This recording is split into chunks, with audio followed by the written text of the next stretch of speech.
9 de abril. Começa agora o programa Hora e a Vez da Pequena Empresa. Acompanhe a contabilista Fabiana Scandiuzzi esclarecendo alguns pontos sobre imposto de renda e uma pequena notável especialista na produção de bottoms e chaveiros. E em nossa sala de visitas, o presidente do Simp, Joseph Cury, recebe o repórter de finanças da Folha de São Paulo, Tony Schiaretta. Fique conosco.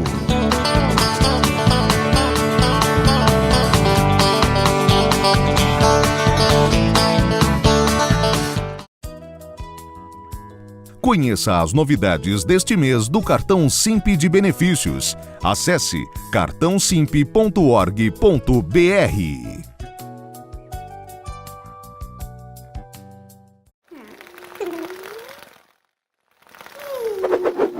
Acontece em São Paulo. Se você quer ir às compras, passear e ainda comer o que São Paulo tem de melhor, o famoso mercado municipal é uma ótima opção.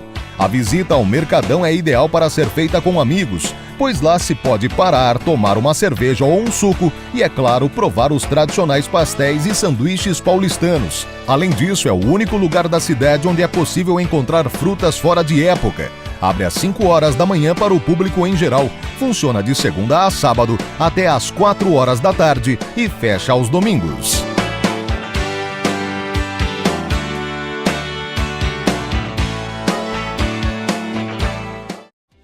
Desde 1993 no mercado, a pequena notável desta semana é conhecida pela fabricação de equipamentos e suprimentos necessários para a montagem de bottoms promocionais, ímãs para geladeira, chaveiros e porta-retratos. A empresa está há 22 anos. Eu iniciei fabricando seladora de saco plástico. Logo em seguida parti para prensas térmicas, até hoje eu produzo prensas térmicas.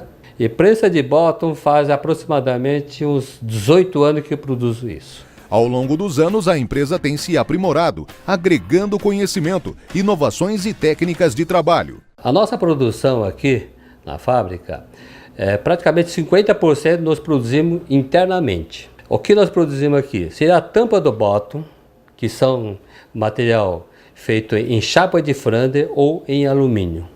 Enquanto que as matrizes é feito em máquina CNC ou centro de usinagem. Esse serviço eu terceirizo. Peça de injeção de plástico também é terceirizado.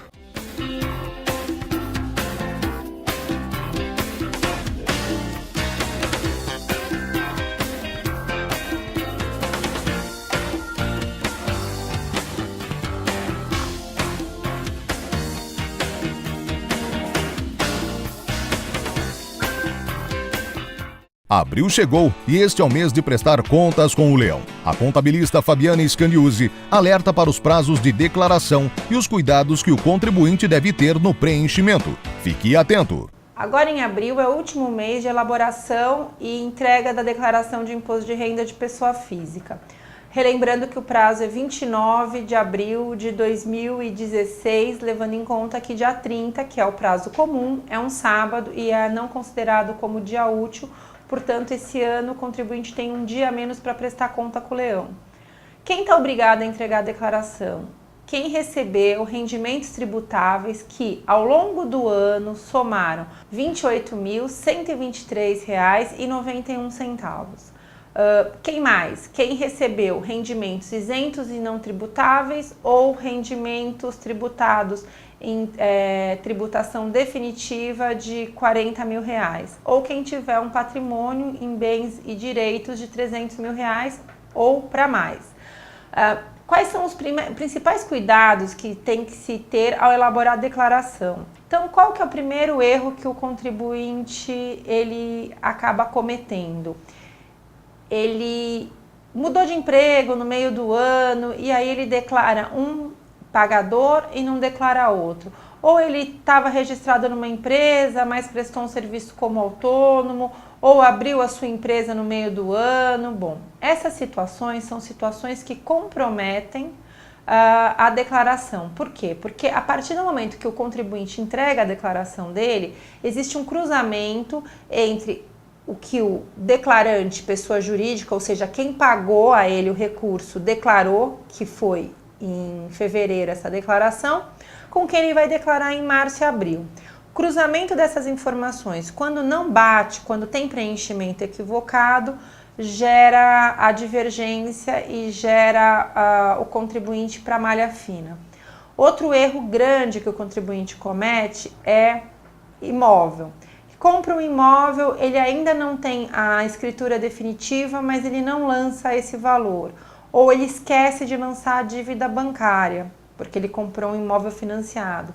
Isso são erros também que são extremamente observados pela Receita Federal quando ela faz a análise das informações que constam nas declarações. Vejam vocês, não existe como um contribuinte que ganhou 200 mil comprar um imóvel de R$1 milhão se ele não tem a venda anterior, se ele não tem um dinheiro bancário guardado ou se ele não teve um financiamento bancário. Então, quando o contribuinte esquece de declarar esse financiamento bancário, existe esse choque nas informações e a Receita Federal faz uma análise mais detalhada da declaração dele.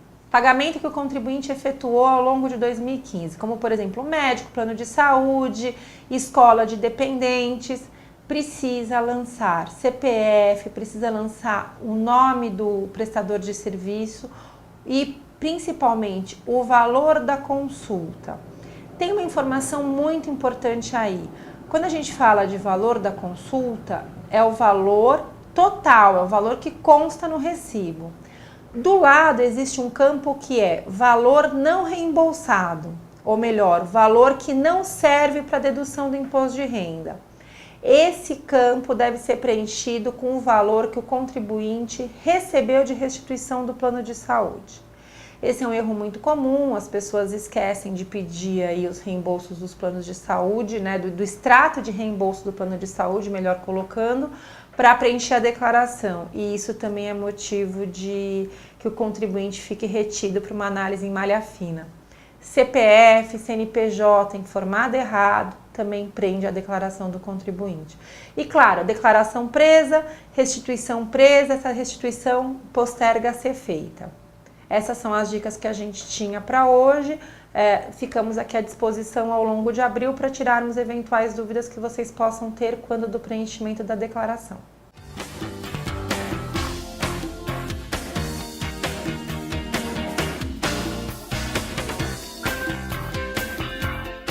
No último dia 2 de abril, o Sindicato da Micro e Pequena Indústria do Estado de São Paulo, o SIMP, realizou o seu primeiro curso de formação de mediadores e conciliadores, em parceria com a Aurum Mediari, nas dependências da Faculdade FIPECAF. Inaugurado pelo presidente do SIMP, Joseph Cury, a primeira aula foi ministrada pelo juiz coordenador do Centro Judiciário de Solução de Conflitos e Cidadania, Sejusc, Ricardo Pereira Júnior. O objetivo desse curso foi a formação introdutória dos conciliadores e mediadores.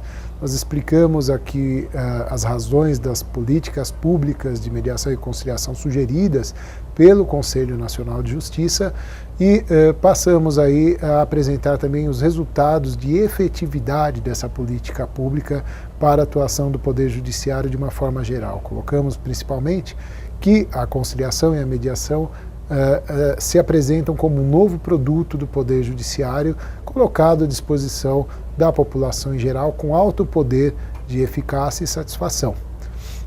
Também nós colocamos que é um aprofundamento da nossa parceria com o SIMP, que sempre buscou semear a conciliação e a mediação através de um convênio de uma unidade avançada que nós temos aqui no bairro do Paraíso.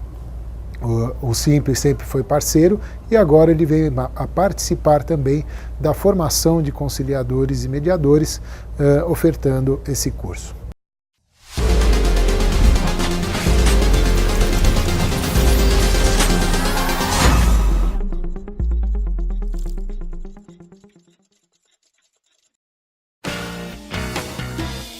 Você sabia que hoje, dia 9 de abril, é comemorado o Dia Nacional do Aço? O aço é uma liga metálica formada por itens como ferro e carbono, além de enxofre e fósforo, que são incluídos durante o seu processo de fabricação.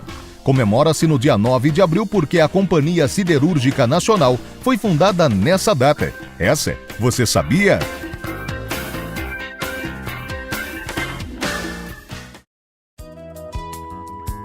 Conheça as novidades deste mês do Cartão Simp de benefícios. Acesse cartãosimp.org.br. Entrevista da semana.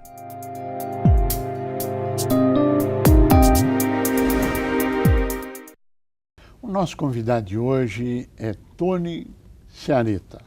O Tony, ele é jornalista há mais de 20 anos, trabalhou em todos os grandes veículos, tanto TV, jornal, etc., jornalista até hoje, e que muito nos honra com a sua participação hoje no nosso programa. É um prazer tê-lo conosco. Obrigado pelo convite, Dr. Cury. Nosso prazer. Tony, Brasil, qual a sua visão do Brasil de um futuro próximo? Olha, eu acho que depois que passar esse momento de ruptura mais grave política e econômica, sai um país melhor, com instituições mais fortes, mas a gente vai ter ainda muita lição de casa para fazer, vai ter que ter muito investimento e, infelizmente, a gente não vê uma recuperação mais firme antes de 2018. E eu acho que um novo ciclo, como a gente viu nos anos anteriores, a partir de 2020. Bom, significa que nós teremos aprofundamento de um cenário econômico até a solução do problema político que o país vive. Olha, infelizmente, antes de melhorar vai piorar. Eu acho que podemos ter uns momentos até de euforia, quando as coisas começarem a se resolver. Mas é importante não se enganar com esses momentos, porque em algum momento a realidade vai bater a porta e a gente tem muito o que fazer. Isso significa a necessidade de reformas em várias áreas. É difícil prever uma área que não tem necessidade de reforma, né? Acho que o mundo inteiro, o Brasil em particular, tem muito o que fazer. A gente tem que ganhar muita produtividade, tem que fazer muito mais com menos. E tanto é que essa crise, acho que muita gente não vai sobreviver e os que vão ficar tem uma economia que é resiliente, tem muita gente boa trabalhando em todos os campos, mas são quem? São os que têm que tem um produto muito bom, tem um público fiel e consegue realmente fazer muito, tem que estar muito acima da média para sobreviver no Brasil. Ou seja, você está vendo em algumas empresas, alguns setores, alguns segmentos, um descolamento da crise econômica da crise política. A gente costuma falar, entre os economistas, as pessoas que existe 20 milhões de brasileiros, né? Infelizmente são um país de 230, mas tem uns 20 milhões que não importa o que acontecer, eles vão continuar no restaurante, vão continuar andando de avião. A gente tem uma classe média alta, resiliente e que mantém esse país andando, mas infelizmente não é uma coisa tão democrática. Os entrantes e o que a gente tinha colocado mais para o mercado consumidor, talvez a gente tenha um refluxo nos próximos anos. É o que a gente tem visto. Bom, passado esse momento, que nós não sabemos quando será, nós teremos um novo Brasil. Qual a sua visão desse novo Brasil? Olha, eu acho que sem dúvida alguma vai ser um país melhor. Eu acho que as instituições estão aí, elas vão melhorar. Eu acho que o que a gente viu não vai poder continuar indefinidamente acontecendo. Então, imagino que as empresas vão ter que melhorar sua governança, o governo, o setor público também. No mínimo, a gente vai ter uma melhora.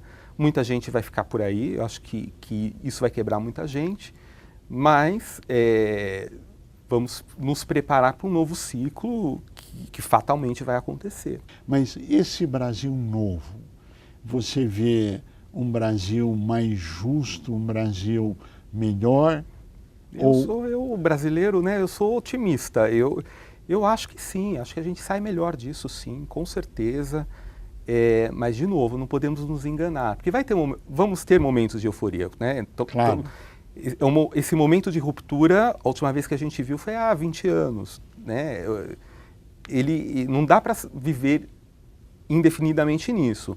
Então, eu imagino que quando tiver um desfecho da crise política, seja qual for, tudo vai se assentar e vai ter momentos, sim, aquela pessoa que estava para lançar um empreendimento, um prédio, um produto novo, está tudo estudado, está aprovado, está na gaveta, vai sair. Então vai ter que contratar, vai ter que colocar as coisas na rua. O que a gente não pode nesse momento é se enganar e achar que passou e que a vida está boa, porque não. Porque aí vai ter que ter muito corte, vai ter que ter muito investimento, a gente vai ter que ganhar muita produtividade. Agora, nesse momento crítico, você vê as instituições brasileiras trabalhando absolutamente dentro da normalidade? Não, ou você vê não tem nada normal nesse um país risco hoje, né? de ruptura democrática? Não, eu não vejo um risco de ruptura democrática. Eu acho que essa situação ela não pode permanecer indefinida. O brasileiro não tem essa tradição de ruptura. Eu acho que em algum momento teremos que ter um entendimento político no Congresso, nas instituições, e para se criar um mínimo de estabilidade para esse país continuar caminhando, né? Ninguém ganha com o pior, né? Ou seja, não corremos um risco de ruptura. Um golpe, eu não vejo isso hoje. Sim. Né? Embora os ânimos estejam extremamente exaltados, tanto de um lado quanto do outro. Mas isso é uma exceção, né? Que a faz gente parte vê da isso, democracia. faz parte da democracia, mas a gente vê pouquíssimo na história desse país, a gente vê esses momentos. O que significa que este Brasil novo tem horizontes sólidos, ou seja, não é que teremos um rompimento da democracia ou não é que teremos outros países não democráticos. Eu acho assim, eu vejo dessa forma, mas acho que não está afastado o risco de a gente ter aventureiros na política, na economia. Isso é um risco que vai acontecer. E se acontecer isso, como já aconteceu no passado, aí vai vir, a conta chega, né? Porque essas políticas não se mantêm, né? Esses momentos, não dá para se enganar com essas pequenas euforias ou com salvadores da pátria. Pode ser que a gente caia de novo nessa. Mas eu não vejo isso durar. Sim. Eu não vejo uma Venezuela, eu não vejo a gente entrando, nem o que aconteceu na Argentina, porque a Argentina passou por isso durante um período muito grande, foi um prejuízo muito grande. Mas, veja, eles estão se achando. Ou seja, o que você está dizendo, em outras palavras, é que as instituições democráticas do Brasil, com acertos ou com erros, pouco importa, estão sólidos e deverão continuar. E serão a base de um Brasil novo, depois de um grande entendimento político, que é questão de tempo, mas que nós não sabemos qual tempo. É questão de tempo, que pode demorar mais, pode demorar menos. Agora, mas que deverá ocorrer. Com certeza. Essa crise econômica que o país vive, ela tem a sua origem na crise política. Na sua avaliação? Eu acho que ela tem várias origens. Ela tem até origem cultural, né? E tudo isso vai ter que ser revisto. Mas também tem da economia. Também a gente tivemos erros. O brasileiro, infelizmente, e eu também, né, a gente às vezes cai em alguns cantos de sereia, acha que a situação está boa e que vai ser indefinidamente boa, aquele período de commodities, de China comprando, e não é, nada perdura, né? Então, por isso eu tenho muito medo de uma euforia agora. Seja, a hora que essa crise melhorar, a gente vai ter esse período de euforia. Só não podemos cair nessa de que, agora é uma toada nova, porque não é. Ou seja, não há bem que sempre dure e não há mal que não acabe, isso? Não tem, infelizmente. Mas o Brasil, como um todo, você acredita no Brasil potência no futuro? Eu acho que a gente sai dessa e sai melhor, arranhado, né? Sim. Ferido. Sim. Mas eu acho que... Mas com um grande aprendizado. Sim, sim. Muito bem. Agora, existem empresas que estão se descolando de tudo isso. Existem cenários de mudança para melhor. Na sua avaliação, nós teremos um momento de piora, depois talvez de estabilização e depois de crescimento, talvez em 2018. Tudo isso pode atrasar, né? Pode ser 2020, mas eu vejo... acho que tem um país extremamente eficiente aqui. Eu acho que quem se manteve no seu emprego, quem tem o seu público, quem está produzindo, está pagando imposto, esses são heróis, são pessoas que têm um desempenho muito acima da média do mercado, porque quem estava no raso não sobrevive a esses períodos, né? Então a gente tem muita eficiência assim, no país. O que a gente tem que levar é isso para todos os setores, ampliar ao máximo. E aquilo, né? Não adianta só você cortar, eu acho que todo mundo tem que saber, não dá mais para se aposentar com 55 anos de idade, as pessoas querem para o outro, né? Eu me aposento, mas você não. Mas eu acho que todo mundo vai ter que renunciar em algumas coisas. Ou seja, teremos que nos adaptar a um novo país onde... Uma nova realidade. A uma nova realidade de direitos e de deveres, né? E esse horizonte, você acredita que nós estamos a caminho dele? Quando será, nós não sabemos. E Tomara como será rápido. Também não, mas estamos a caminho. Eu acho que não tem outro jeito, né? Ou seja, não devemos ter pânico, devemos ter o pé no chão, trabalhar na realidade, acreditar no momento. E foco, né? E fazer aquilo que você sabe fazer, e fazer bem, e Então, não perder mercado, né? Não perder, diferencial. Ter um diferencial. Eu acho que um diferencial é pouco ainda. Você tem que fazer muito bem aquilo que você faz e para se manter no mercado. Sistema financeiro. Como é que Tava você vê o esperando. sistema financeiro? Olha, eu acho que dessa vez o sistema financeiro ele não vai ser parte da solução. A gente conhece como que o banco trabalha, ele está vendo a situação de todo mundo difícil, das empresas em particular, então não vejo eles vão ter que refinanciar todo quem for quebrar, porque senão o banco quebra junto, né? Quando ele perde o cliente. Então não é interesse do banco que o seu cliente fique inadimplente. Então ele vai ter que ajudar esse cara a conseguir andar. O momento está difícil, então ele está com medo também. É difícil colocar dinheiro novo nisso, mas em algum momento vai ter que ajudar. Somos parceiros, né? Ninguém ganha com a saída de ninguém, com a perda de mercado, né? Ou seja, você está acreditando também que o sistema financeiro, em determinado momento, a continuar no cenário atual, ele vai fazer parte do problema e não a solução? Infelizmente vai fazer parte do problema, porque a inadimplência vai aumentar, a crise, ele está com medo, ele vai emprestar para uma pessoa que pode quebrar. Então isso eu acho muito difícil. Agora, aquele cara que está quase quebrando, ele vai renegociar, porque senão ele perde também, né? Então ele vai ter que renegociar e vai ter que dar prazo. Eu acho que é um momento de parceria, né? Todo mundo vai ter que ceder um pouco para garantir um futuro. Nós chegamos ao final do nosso tempo, eu pediria as suas considerações finais. Olha, Curi, acho que não é a primeira vez que você vê isso, né, nesse país, né? Não. Algumas pessoas mais novas talvez seja a primeira. Já vi, acho que situações até piores e a gente passou. Infelizmente, esses momentos são muito decisivos, muita gente quebra, né? Fica pelo caminho, mas tem um país muito resiliente que vai continuar trabalhando e tomara que dê frutos, né? E que leve a gente para um novo ciclo de crescimento. Tony Ciaretta, queremos agradecer muito a sua participação e a você que esteve conosco, o nosso mais profundo agradecimento, com a certeza que estaremos juntos na semana que vem. Até lá!